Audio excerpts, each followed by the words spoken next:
Thanks very much for staying with us. Time now for Eye on Africa with me, Georgia Cavan-Smith. Tonight, Bobi Wine is hit with charges of trying to annoy the president. The Ugandan singer turned presidential hopefuls long accused the government of Yoweri Museveni of persecution. Also, in Sierra Leone, a community that says that a diamond mining operations costing them their health and homes is fighting back. People living around Koidu are suing mining giant Octea for $228 million in compensation. And Algerian-Malian musician Kader Tarhanine's a rising Tuareg star and has just released his second album. We head to his launch in Bamako, where he tells us about his hopes for creating creative connections with other stars of music from across the continent. But first, Ugandan opposition politician and singer Bobi Wine has been pit against President Yoweri Museveni again. Wine has been hit with surprise extra charges of trying to annoy the president. The independent MP and over 30 of his supporters were appearing on treason charges on Tuesday when the amended charges were brought. They relate to the alleged stoning of the president's convoy whilst on campaign in a by-election a year ago. Grania Harrington's in Kampala. She joins us now with more. Grania, so surprise new charges a year after the event. What's the reaction been? Yeah, so this was quite a surprise. There's been a total of 5 new charges against Bobi Wine and dozens of his supporters, alongside those very, very serious treason charges. Now, Bobi Wine and his lawyers have dismissed these charges, saying that they're politically motivated, calling them ridiculous charges that he would challenge in court. And Bobi Wine said that this shows that the president is in panic mode. Now, it comes just a few days after an opposition activist, Stella Nyanzi, was convicted and jailed for 18 months on very similar charges of annoying and disturbing the peace of President Museveni after she insulted the president on Facebook. So it's a charge that is being used more frequently against presidential opponents recently. And as you said earlier, this comes a few weeks after Bobi Wine announced that he was running for president, and any conviction can disqualify him from that. And these charges are much easier to prove than those treason charges. So new charges could be a serious threat to his presidential run. So you don't think the timing is a coincidence? Well, Bobi Wine and his supporters have been in the news since he announced that he had run for president. It has given him a new relevance, a new breath of fresh air and more media attention. But in the past few days, there's been a story that's been attracting a lot more attention. That is that one of Bobi Wine's supporters and friends, another musician called Ziggy Wine, died the other day after apparently having been tortured, and he was buried just yesterday. Now, when this story originally came out, Ziggy Wine was discovered in hospital with some fairly brutal injuries, and there was outrage here over this incident, and especially over those terrible injuries he was said to have had. But now, just a day after his funeral, the police have come out and said that the death is not suspicious and that they have proven that, in fact, Bobi Wine's friend and supporter Ziggy Wine actually died in a motorcycle accident. Now, Bobi Wine made a very powerful speech at that funeral yesterday, and he accused the government of intimidation and worse. And so that really added to the public outrage over this incident.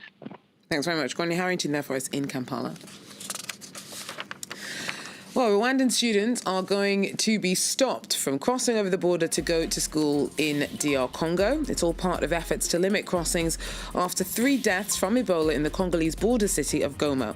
The region is on high alert over the spread of an Ebola epidemic in DR Congo that's claimed more than 1,800 lives over the last year.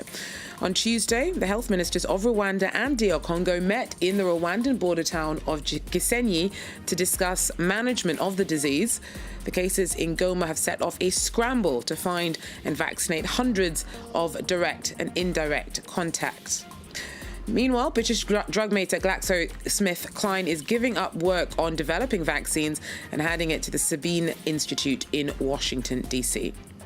Now, Mozambique's ruling Frelimo party and the former Renamo rebel group signed a peace deal on Tuesday aimed at ending decades of conflict. They fought on opposite sides of a civil war that followed independence from Portugal.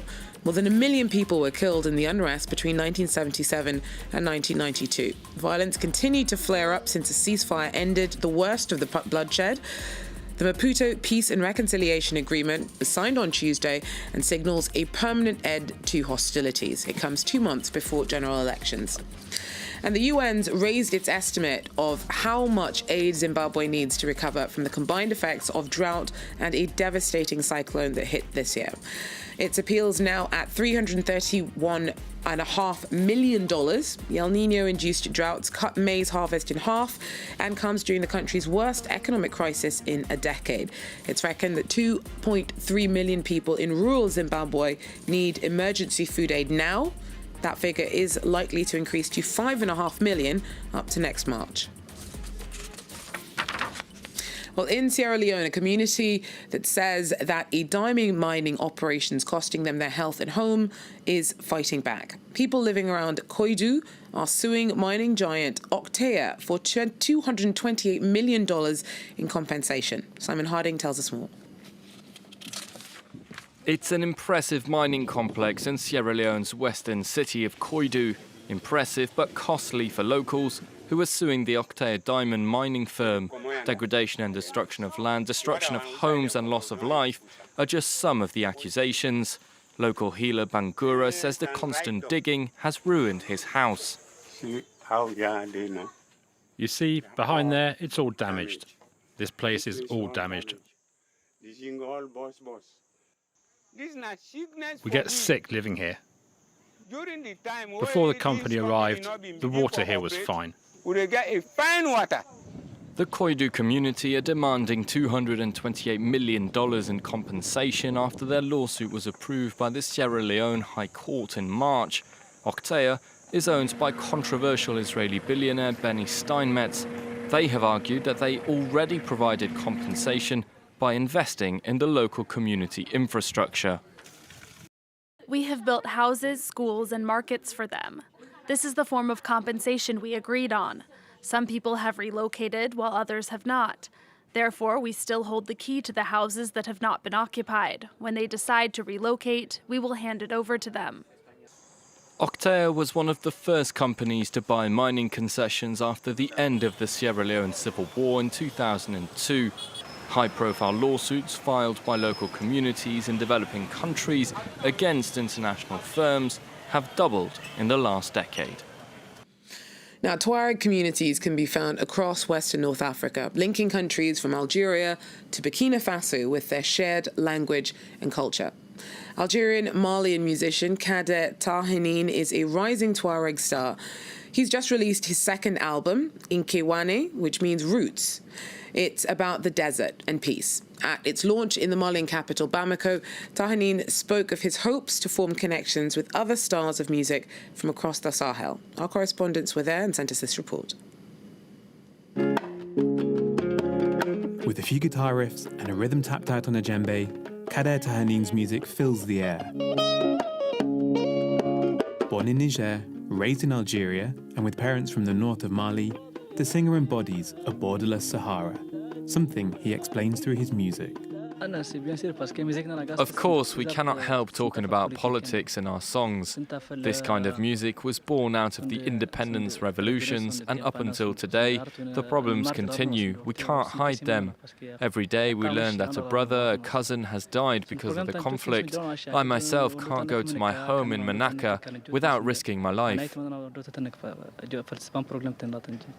Kader Tarhanine came to Bamako to record his second album, which was produced by the former manager of Tina Rewan, the rebellious musical collective. With less contentious lyrics than his elders, the Tuareg blues of Tarhanine's Inkewane album talk about love and peace. Tina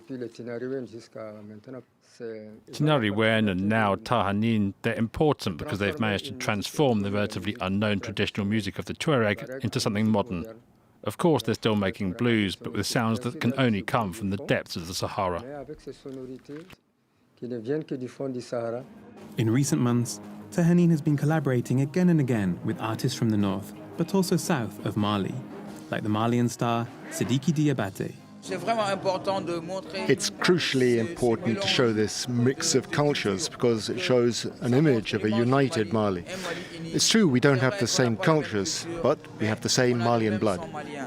This collaboration's another way to reach new audiences.